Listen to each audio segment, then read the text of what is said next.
ಅಪ್ಪನ ಹೆಸರೇ ನಾಗೇಂದ್ರ ಎನ್ನುವಾಗ ಅವನನ್ನು ಕಚ್ಚಿ ಕೊಂದು ಬಿಡುತ್ತೇನೆ. ಯಾರವನು ಹೇಳು?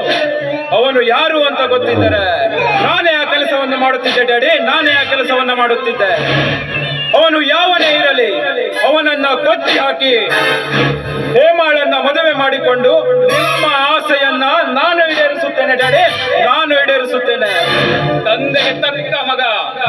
ಓ ಶಬಾಷ್ ಮಗನೇ, ನೀನು ತಂದೆಗೆ ತಕ್ಕ ಮಗ. ಇರು, ನಿನಗೆ ಹಣ ತಂದು ಕೊಡ್ತೀನಿ.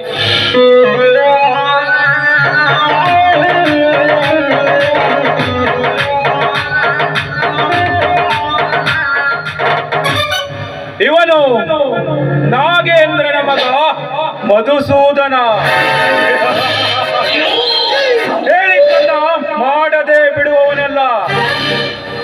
ಒಂದು ಸಾರಿ ಗುರಿ ಇಟ್ಟರೆ ಆ ಗುರಿ ತಲುಪುವವರೆಗೂ ಬಿಡಲಾರ ಈ ಮಧುಸೂದನ. ಡ್ಯಾಡಿ ಹೇಳಿದಂತೆ ಆ ಹೇಮಾಳನ್ನು ಪ್ರೀತಿಸುವ ನಾಟಕವಾಡಿ ಮದುವೆ ಆಸೆ ತೋರಿಸಿ ಸತ್ಯಜಿತನ ಸರ್ವ ಆಸ್ತಿಯನ್ನು ನನ್ನಂತೆ ಮಾಡಿಕೊಂಡು ಅವಳ ಜೊತೆ ಕಾಮದ ಆಟ ಆಡಿ ಆ ಪಾರಿವಾಳವನ್ನ ಕಚ್ಚಿ ಕಚ್ಚಿ ತಿಂದಾಗಲೇ ನನಗೆ ಸಮಾಧಾನ. ಆಗ ಆಗ ನಾನಾಗುವೆ ತಂದೆಗೆ ತಕ್ಕ ಮಗ.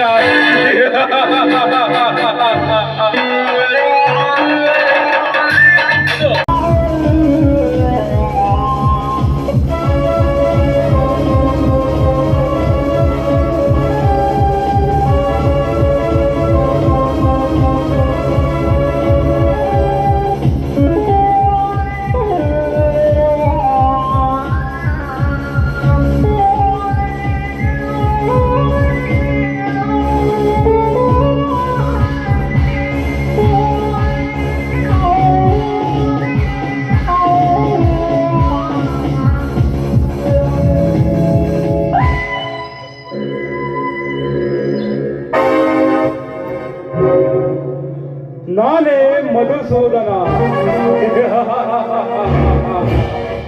ಆಗರ್ಭ ಶ್ರೀಮಂತ, ಆ ಸತ್ಯಜಿತನ ಏಕೈಕ ಪುತ್ರಿ ಹೇಮಾಳ ಗಂಡ. ಅಂದರೆ ಈ ಮನೆಯ ಬಾವಿ ಅಳಿಯ.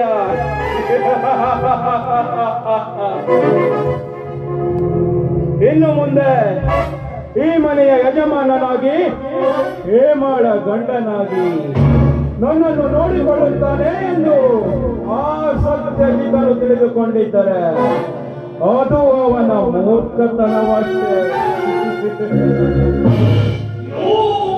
ಆ ಹೇಮಾಳನ್ನ ಮದುವೆ ಮಾಡಿಕೊಂಡು ಸತ್ಯಜಿತನ ಎಲ್ಲ ಆಸ್ತಿಯನ್ನ ನನ್ನಂತೆ ಮಾಡಿಕೊಂಡು ಆ ಸತ್ಯಜಿತನಿಗೆ ಒಂದು ಗತಿ ಕಾಣಿಸಲಿಲ್ಲ.